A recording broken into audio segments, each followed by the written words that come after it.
James Whitcomb Riley, known to his readers as the Hoosier Poet, became one of the most popular authors in American literature during the late 19th and early 20th centuries. The characters he created in his works, Old Aunt Mary, Little Orphan Annie, The Raggedy Man, and Doc Cyphers, and his sentimental style, struck a chord with the reading public. Born on October 7, 1849 in Greenfield, Indiana, Riley was the second son and third of 6 children raised by Reuben A. Riley, an attorney and Civil War veteran, and Elizabeth Marine Riley. At an early age, James discovered he disliked the iron discipline of school life, but loved reading books. He also found out that he had no talent for mathematics or spelling. Riley said he never liked the blanked, crooked things called figures and couldn't see the sense of working away at them.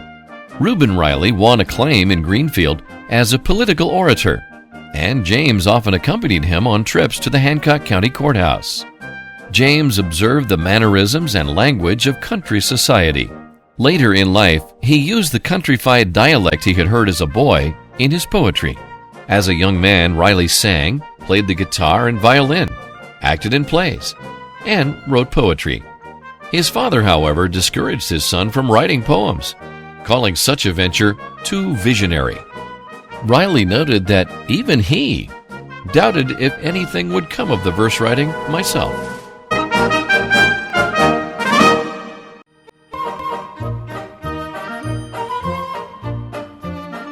Leaving school at age 16, Riley intended to study law in his father's office. Struck by wanderlust, he turned to another profession, art. He and some friends, whom he dubbed the Graphics, traveled the Indiana countryside as sign, house, and ornamental painters. In 1872, Riley's poetry, published under the name J. Whit, first appeared in the Indianapolis Saturday Mirror. In April 1877, Riley became associate editor at the Anderson Democrat. He continued to write poems, which were printed in newspapers throughout central Indiana. Frustrated at rejections from publishers on the East Coast, he fabricated an Edgar Allan Poe poem titled Leonine.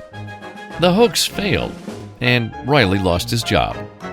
In spite of the notoriety he earned from the Poe poem hoax, Riley found a job on the Indianapolis Journal.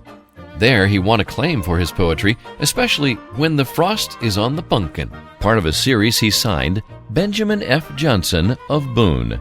This series and other poems were later published in a book.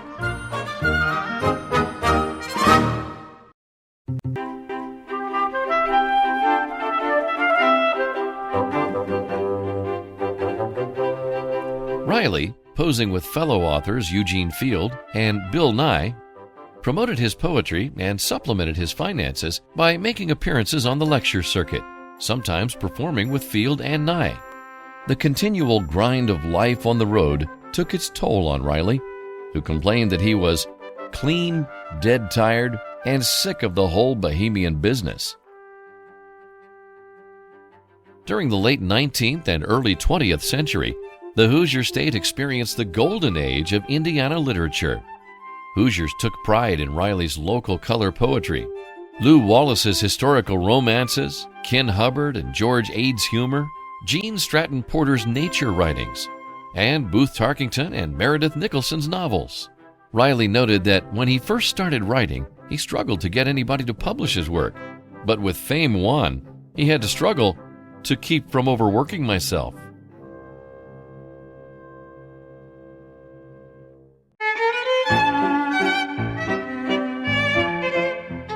A lifelong bachelor, Riley found refuge from life as a famous writer, as a paying guest in a Lockerby Street home in Indianapolis, owned by the Nickham and Holstein families. He resided there from 1893 until his death. A maid who worked in the home recalled Riley's advice to young writers was to use the rubber end of your pencil as much as the point. After his death, Riley's friend William Fortune bought the home and preserved it until the formation of the Riley Association. In 1911, Minnie Bell Mitchell of Greenfield spearheaded a movement to celebrate Riley's birthday in Indiana schools. The event became a major statewide celebration. and Indianapolis schoolchildren visited Riley at his Lockerby home to mark the occasion. In 1912, Riley wrote that people should remember that the day you are about to celebrate is the birthday of many good men. But if I may be counted the least of these, I will be utterly content and happy.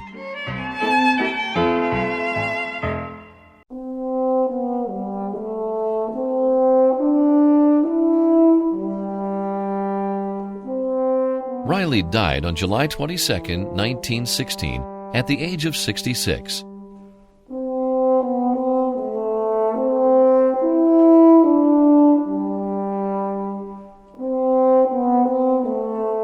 Riley once reflected on his work, "I would rather have the assurance that I had pleased the rank and file of the people than to please all the erudites in the world."